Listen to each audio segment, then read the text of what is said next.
പറയാൻ തോന്നിയിട്ടുണ്ടെങ്കിൽ അക്ബറിന്റെ വേറെ പേഴ്സണലി ഹേർട്ട് ആയിട്ടുണ്ടാവും. നിങ്ങൾ കണ്ട വ്യൂ ആയിരിക്കില്ല അക്ബറിന് ഉണ്ടാവുന്നത്. ഓർത്തിരിക്കാൻ പറ്റും, അങ്ങനെ ഓർത്തിരിക്കാൻ പറ്റുന്ന ഒരാളാണ് അനീഷ്.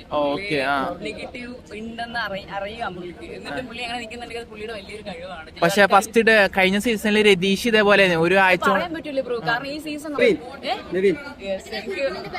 ആക്ച്വലി പുള്ളിക്കാരൻ നല്ലൊരു ഗെയിമറാണ്. കുറച്ചുകൂടെ കഴിയുമ്പോൾ നിങ്ങൾക്ക് എല്ലാവർക്കും അയാൾ ഫേവറേറ്റ് ആകും. പക്ഷെ അതിനുള്ള സ്ക്രീൻ സ്പേസ് ബിഗ് ബോസ് കൊടുക്കുന്നില്ല അദ്ദേഹത്തിന്. അദ്ദേഹം കൊടുക്കുന്നുണ്ട്, നിങ്ങൾ ഒന്ന് ശ്രദ്ധിച്ചു നോക്കിയാൽ കുറെ സർപ്രൈസസ് വരുന്നുണ്ട്. അത് ഈ ആഴ്ച പൊട്ടുവോ അടുത്ത ആഴ്ച പൊട്ടുവോ എനിക്ക് അറിഞ്ഞു. ബിഗ് ബോസ് കണ്ടു തുടങ്ങിയില്ലേ? എങ്ങനെയുണ്ട് ബിഗ് ബോസ്? അടിപൊളിയല്ലേ? ബിഗ് ബോസ് അടിപൊളിയല്ലേ? എല്ലാരും കാണാം. ഈ പ്രാവശ്യം കുറച്ച് ഭയങ്കര അടിപൊളി സംഭവങ്ങളൊക്കെ ഇറങ്ങുന്നുണ്ടെന്നായിരുന്നു. ആരെ പ്രതീക്ഷ ഫ്രണ്ട് സർക്കിളായിട്ട് ആരെങ്കിലും ഉണ്ടോ? ഇതിലെന്താ അഭിപ്രായം പറയാനുള്ളത്? ഇതിപ്പോ ഭയങ്കര സെൻസേഷണൽ ആയിട്ട് നിൽക്കുകയാണ്.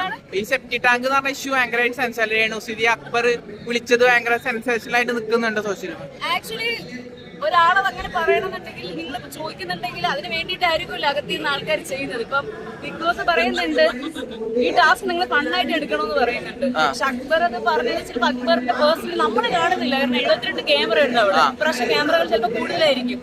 അപ്പുറത്ത് എന്താ നടക്കുന്നത് നമുക്കറിയില്ല. ആ ടാസ്ക് മാത്രം നിങ്ങൾ കണ്ടിട്ടുള്ളൂ. അപ്പത്തേക്കും അക്ബറിന് അങ്ങനെ ഒരു സാധനം, അക്ബറിന് അങ്ങനെ ഒരു സംഭവം പറയാൻ തോന്നിയിട്ടുണ്ടെങ്കിൽ അക്ബറിന്റെ വേറെ പേഴ്സണലി ഹേർട്ട് ആയിട്ടുണ്ടാവും. നിങ്ങൾ കണ്ട വ്യൂ ആയിരിക്കില്ല അക്ബറിന് ഉണ്ടാവുന്നത്. പിന്നെ ഉറപ്പായിട്ടും ഒരാളെ മുഖത്ത് വെച്ച് സെപ്റ്റി ടാങ്ക് എന്ന് പറഞ്ഞാൽ ആർക്ക് ഹേർട്ട് ആവുമല്ലോ. അല്ല കൂടി പറഞ്ഞ എക്സ്പ്ലനേഷൻ പറഞ്ഞാൽ ചവറായിട്ട് ഉപയോഗമില്ലാത്ത സാധനമായിട്ട് നിൽക്കുന്നു. അതുകൊണ്ട് ഉപയോഗമില്ലാത്ത സാധനങ്ങൾ എത്തുന്ന സ്ഥലം സെപ്റ്റി ടാങ്ക്, അതുകൊണ്ട് പറഞ്ഞതാണ് പറയുന്നത് എക്സ്പ്ലനേഷൻ. പുള്ളി തന്നെ എല്ലാം പറഞ്ഞല്ലോ, പിന്നെ ഞാൻ പറയേണ്ട ആവശ്യം. പക്ഷെ അതിനുശേഷം രേണുസുതി പറഞ്ഞത് വിധവകളെ റെപ്രസെന്റ് ചെയ്താവുന്ന അല്ലെങ്കിൽ സ്ത്രീകളെ റെപ്രസെന്റ് ചെയ്താവുന്ന അഭിഷേകും ഇതുപോലെ അക്ബറും അതിന് എതിർത്ത് പറഞ്ഞു അങ്ങനെ പറയരുത് എന്നൊരു സ്റ്റേറ്റ്മെന്റ് നടത്തിയിരുന്നു. അപ്പൊ അതുള്ള കാര്യമല്ലേ, നമ്മുടെ കുറവുകൾ പറഞ്ഞുകൊണ്ടിരുന്ന നിങ്ങൾ ഏറ്റവും കൂടുതൽ ജനങ്ങൾക്ക് ഒരു നെഗറ്റീവ് ഇത് ഇമ്പാക്ട് വരുമല്ലോ. പുള്ളിക്കാരുടെ വായിന്നത് വീണ് പോയതാണ്. ചില സമയം നമ്മുടെ വായിന്ന് പലരും വീണു. അല്ല കണ്ടന്റിന് വേണ്ടിട്ട് എന്തും പറയാന്നുള്ള ഒരു പരിധി വരെയല്ലേ കണ്ടെല്ലാം കണ്ടന്റ് ആക്കണം. അത് കഴിഞ്ഞ് ഭയങ്കര പേഴ്സണൽ ആവൂലേ? ആക്ച്വലി നമുക്ക് ഇതിനകത്ത് സരിക ഒരു ഡയലോഗ് പറഞ്ഞിട്ടുണ്ട്, ഞങ്ങൾ കേട്ടോന്ന് പറഞ്ഞോട്ടെ. സരികയാണോ ശാരികയാണോ മറ്റേ പേര്? ഡയലോഗ് പറഞ്ഞിട്ടുണ്ടായിരുന്നു ടോയ്ലറ്റിനകത്ത്. നിങ്ങൾ കണ്ടോന്ന് അറിഞ്ഞൂടാ. ഇതിന് മുന്നേ ഉള്ള സീസണിൽ വന്ന എല്ലാ ആൾക്കാരെയും ഞാൻ സമ്മതിച്ച് തന്നു എന്ന് പറഞ്ഞിട്ട് കണ്ടു.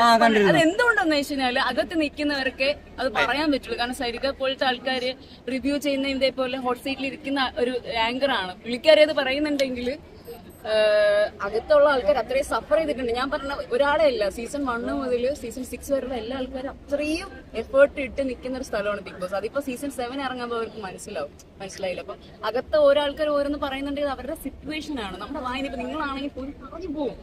അത് അവിടുത്തെ മെന്റൽ പ്രഷർ അത്രയും കൂടുതലാണ്. വീട്ടിനകത്തിട്ട് ഈ സീസൺ നിങ്ങൾ ശ്രദ്ധിച്ചോന്ന് പറഞ്ഞോളൂ, ആർക്കാരും വിശ്വാസമില്ല.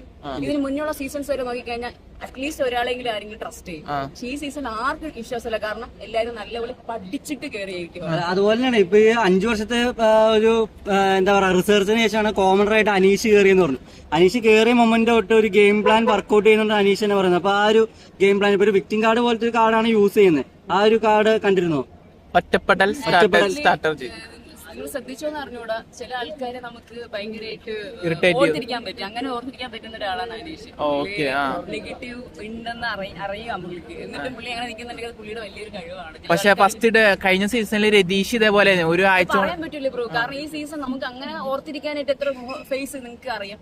അതിലൊരു ഫേസ് അല്ലേ അനീഷ്. അപ്പൊ അനീഷിന്റെ ഗെയിം പ്ലാൻ ഏകദേശം വർക്ക്ഔട്ട് ആയിക്കൊണ്ടിരിക്കുകയാണ്. അനീഷ് കളിക്കട്ടെ, ഞാൻ പറഞ്ഞ അനീഷൊക്കെ കളിക്കണം. കുറെ ഫേക്ക് ഇപ്പം ആൾക്കാർ പറയും ഒറ്റപ്പെടൽ അല്ലെന്നുണ്ടെങ്കിൽ സൈലന്റ് ആയിട്ടിരിക്കുന്ന ആൾക്കാർ, അതൊക്കെ അവർ സ്ട്രാറ്റജിയാണ്. അവർ സമയം എടുക്കും, അവർ പുറത്ത് വരും. എനിക്ക് പേഴ്സണലി കുറച്ചും കൂടെ എനിക്ക് ഇഷ്ടപ്പെട്ട ഒരാളുണ്ട്.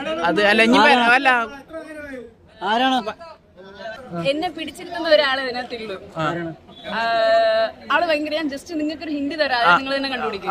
ഭയങ്കര കോമഡിയാണ്. കുറെ ആള് മുഖത്ത് നോക്കി പറയുകയും ചെയ്യും. പക്ഷെ അവർക്ക് റിയാക്ട് ചെയ്യാൻ പറ്റില്ല, അവരും ചിരിച്ചാണ് എടുക്കുന്നത്. ആക്ച്വലി പുള്ളിക്കാരൻ നല്ലൊരു ഗെയിമറാണ്.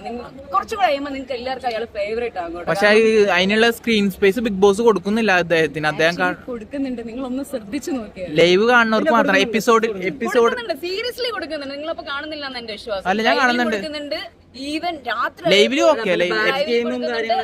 അതുപോലെ തന്നെ എപ്പിസോഡിലും കൊടുക്കുന്നുണ്ട്. ആർക്കൊക്കെയാണ് ഏറ്റവും കൂടുതൽ ഫേസ് അല്ലെങ്കിൽ നിങ്ങൾ കാണുന്ന അവർക്കൊക്കെ ആക്ച്വലി പുറത്തും അകത്തും സപ്പോർട്ട് ഉള്ളതുകൊണ്ടാണ്. അല്ലാണ്ട് ഇവരുടെ ഫേസ് വെളി വരൂല, സീരിയസ്ലി വെളി വരും. നേരത്തെ പറഞ്ഞതിനൊരു കാര്യം വ്യക്തമായിട്ട്, അതായത് നേരത്തെ കുറച്ച് കാര്യം പറഞ്ഞു ഇനി വരാനുള്ളത് പറഞ്ഞിട്ട് വൈൽഡ് കാർഡ് അറിയുന്ന ഒരാൾ വൈൽഡ് കാർഡ് ആയിട്ട് വരുന്നുള്ള ഞാൻ ഊഹിച്ചത്. കുറെ സർപ്രൈസസ് വരുന്നുണ്ട്. അത് ഈ ആഴ്ച പൊട്ടുവോ അടുത്ത ആഴ്ച പൊട്ടുവോ എന്ന് എനിക്ക് അറിഞ്ഞൂടാ. പക്ഷെ ഞാൻ പറയുന്നില്ല, കാരണം പറഞ്ഞു തരില്ല, കാരണം അവരത് ഓൾറെഡി പ്ലാൻ ചെയ്ത് വെച്ചേക്കാം. ഭീകരമായിട്ടുള്ള ആളാണ്, പ്രതീക്ഷിക്കുന്ന ആളൊക്കെയാണ് വൈൽഡ് കാർഡ് ആയിട്ട് വരുന്നത്. എന്ത് വേണമെങ്കിലും വിചാരിക്കാം. പക്ഷെ ഈ സീസൺ ആർക്കും പ്രെഡിക്റ്റ് ചെയ്യാൻ പറ്റാത്തൊരു സീസൺ ആവട്ടെ. എനിക്ക് അത് ഞങ്ങൾ കഴിഞ്ഞ മുന്നത്തെ സീസണിൽ ആൾക്കാർക്ക് പറയാനുള്ള വെച്ചാൽ ആർക്ക് അൺപ്രഡിക്റ്റബിൾ ആണ്. ഈ പ്രാവശ്യം ലാലേട്ടൻ വരെ എല്ലാ കാര്യങ്ങളും പറയുന്നുണ്ട്.